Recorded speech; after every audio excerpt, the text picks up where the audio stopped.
Fours on tonight's slate, the first of which is out in Miami as the Heat. They're looking to take a 3-1 series lead over the New York Knicks. Now, the Heat have won 5 straight games when Jimmy Butler is in the lineup. He's averaging nearly 35 points per game, the most by any Eastern Conference player. So Marc Spears joins us once again. Marc, what are you looking at as the key to tonight's game?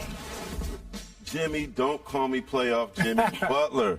Yes, I was at the game when he had 56 sitting next to Tom Joyner, the fly jock. You know who that is? Yes, I saw him. I saw him in Miami over the weekend. Got to say hi to him. I did, of course, the legend. He's the legend. Also, Jamal Mashburn, we saw him get 56. Mash, yes. And he keeps saying he's not playoff Jimmy, but he's only one of 3 players whose points, rebounds, assists, field goal percentage, and three-point percentage improve in the playoffs. Olajuwon and who? Robert, Bob, playoff Bob Horry, right? He's one of those 3 guys. So he's averaging 34.4 in the postseason. That's more than Wade did. He's been incredible. I don't expect that to change. I saw him do this in the bubble. This is what he does. He doesn't like the nickname, but I'm going to call him playoff Jimmy. He's earned it.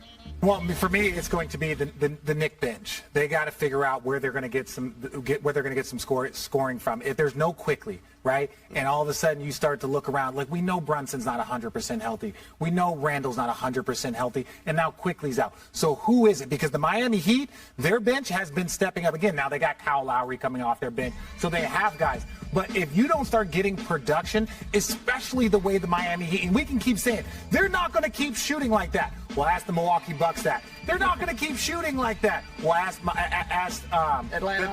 the Knicks that, right now that they're down 2-1. So, to me, it's about, can the Knicks get production from their bench? Is there somebody that's going to step up? Because we have seen that throughout all the different series. We saw it with Shamet in the Sun series. Yep. You just need one guy to give you a quarter. Yeah. We need one guy to give you a 5, 6, 7-minute stretch. We've seen it with the Lakers. Yep. We've seen it throughout these series. There's always someone on that bench that just gives you that quarter. And right now, I haven't seen it from anybody on the Knicks. And with Quickly out, they need someone. Yeah, and obviously superstars win you championships, but I do think role players win you series. And having these key role players step up the way we've seen Miami Heat when people Those saw... are bars, by the way. Oh, well, thank you. Okay. Yeah, okay, that part. We'll leave it at that. Wait, where's the mic? Okay, let me drop it. Okay, get to it. Your key is? Oh, my key is, I was just dropping bars.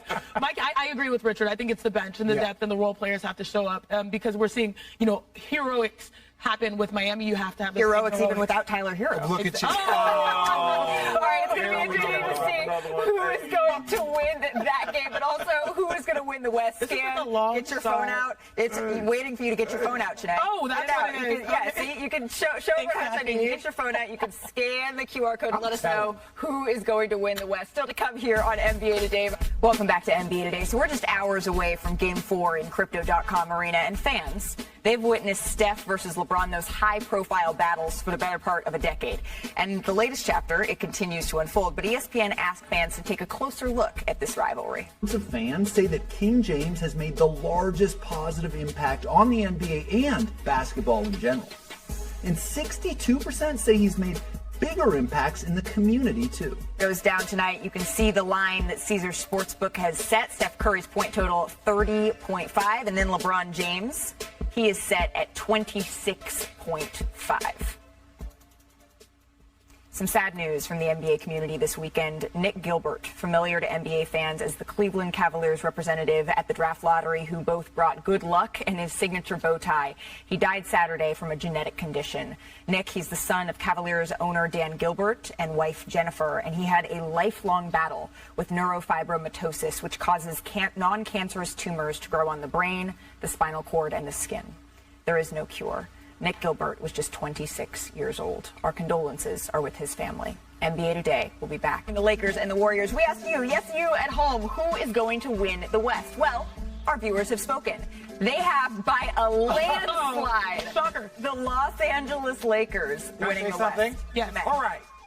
I appreciate you all for voting, but I feel like there's some inaccuracies that we need to point out. Really? If we could point out who has the largest fan base here, one of those two. But who has the second largest fan base here? Here. Who has the third largest fan base here? Here. Who has the fourth largest fan base here? Because you know what? That's probably a big indicator on our voting. That's fair. Who would you take as the favorite? I'm not going to count out the Warriors, but Okay. right now, in my opinion, even with the 2 games, the Denver Nuggets are I playing the will best say, basketball. Chiney, whoever comes out of the West is so lucky that they do not have to face this formidable team. Oh. Because 17 years ago, Oh! the cover of ESPN magazine Cover boy. with our own cover boy, Richard. You know what? I was nothing without LeBron. I was nothing. That's what they keep telling me. We were good, but we were kind of trash. On Devin Booker's play. I don't know why you were so against that today. We didn't have to spend all the time on. That's right. All the, fouls and shibia. Machinations. What's that? Yeah, like why? We talk about the actual players. That's my content. It's time for the Max Facts for tonight's NBA playoff games, starting with Game 4, Knicks versus Heat. Here's my Max Fact. Jimmy Butler brings the Knicks to the brink of elimination tonight. In case you guys haven't noticed, it's not like once in a while he shows up. This dude shows up with the chips on the line, period. As much as Brunson is great, Jimmy Butler's clearly the best player in this series. Fact or fiction? I'm going to say fiction only because the Knicks are shooting 29% from three-point range in the playoffs. They are due to hit a bunch of threes. I think they'll hit a bunch of threes and win. Even without Quickly and... if you tell me Jimmy Butler's going to win a game, I can't say... I'm not feeling strongly about it, but I just think they're due to hit some shots. Yeah, I think the Knicks have a good chance of winning tonight. They just haven't played well. It'd be one thing if they were playing well and the Heat were beating them. They haven't played well yet. They're due. I don't have any reason why I say they're going to do tonight, other than this feels like it's going to be 2-2. Feels like a 7-game series. 7? I think at best it feels 6-ish. Well, maybe the Heat win one, and then the Knicks hold on and win one more, and then the Heat put them out of their misery. Let's see. Next up, Game 4, Warriors-Lakers. Here's my Max Fact. The Warriors take advantage of Anthony EKG Davis. This is his down game. Warriors win and tie it up on the road. Fact or fiction? I mean, Anthony EKG Davis is a pretty great nickname. I'm going to say the Warriors win this game. They played horrendously in Game 3. I think they will play much better in Game 4. We have not seen the Lakers, to me, be able to play consistently well enough to beat them twice in a row at home. I think the Warriors get this done and ultimately win the series. Yeah, I think the Warriors, it feels like the Warriors are going to win, but I think Anthony Davis will play well. I don't think he'll have a down game. Oh, he's going to break the... He's going to stay up. He's going to stay up. It's unheard of. Never If been he's going done. to stay up, then you should say the Lakers are going to win. I'm not making predictions. Wow. Well, If the Lakers win tonight, Windy, Bontemps, if they win tonight, here's the question. Could Steph potentially come back on them down 3-1 as LeBron did to him in 2016 for higher stakes then, of course? It would be amazing. I'd love to see him try, but I think we're headed for 7 either way. I mean, potentially, yes, but it's hard to predict that somebody's going to come back from down. I'm sorry, but the answer is no. Okay, that's going to do it for this Just In. NBA Today is next. See you tomorrow, 2 p.m. Eastern, ESPN.